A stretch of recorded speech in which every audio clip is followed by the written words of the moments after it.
Until dawn. The film starts with a young woman, Melanie Maya Mitchell, crawling through a dark tunnel while being pursued by a killer wearing a clown-like mask. She manages to make it out to the surface, but the killer finds her. Despite Melanie's pleas and begging not to die again, the killer slams his pickaxe into her. 5 friends: Clover, Ella Rubin, her ex-boyfriend Max, Michael Cimino, their friends Megan, Ji Young Yu, and Nina, Odessa Asian, and Nina's boyfriend Abe, Belmont Camelli, are driving to find Mel, who is Clover's sister.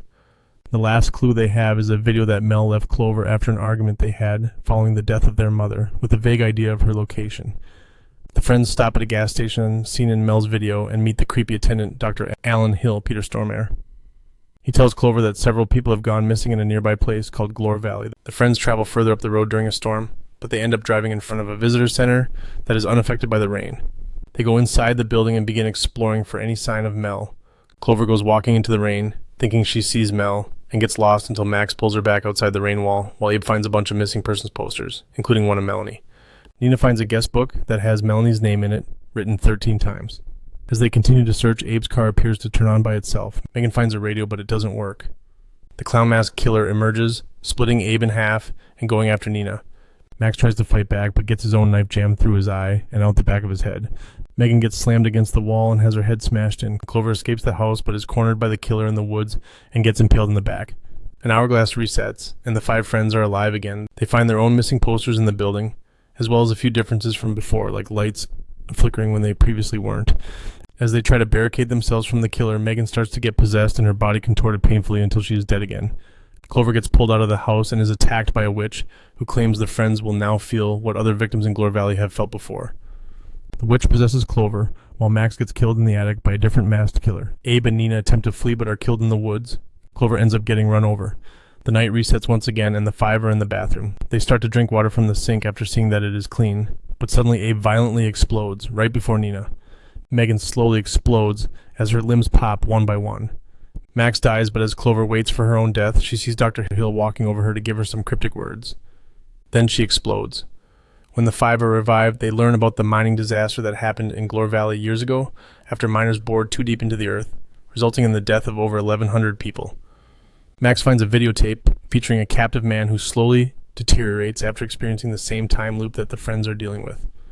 Hill appears on the tape to explain that the man has become a Wendigo, and the 5 realize he is keeping them there for the same purpose. He tells them that the only way any of them can survive is for one of them to die.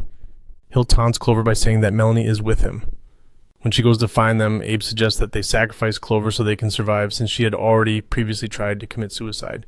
Nina responds by impaling Abe and giving Megan and Max a chance to find Clover. Abe and Nina end up killed by the clown mask guy.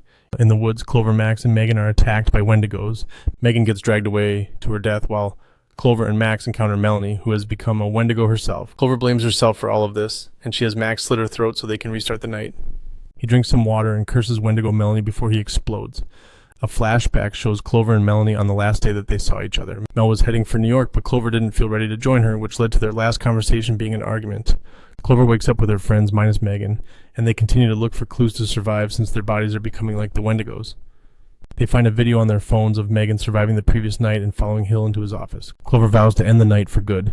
The 4 follow Megan's trail to Hill's office, where the Wendigos attack them once more. Clover fights Wendigo Melanie and impales her on fallen debris so that his sister may finally be at peace. Max, Abe, and Nina fend off the Wendigos, while Clover finds Megan locked in a room in the sanatorium where a chained Wendigo is trying to get her, along with Hill.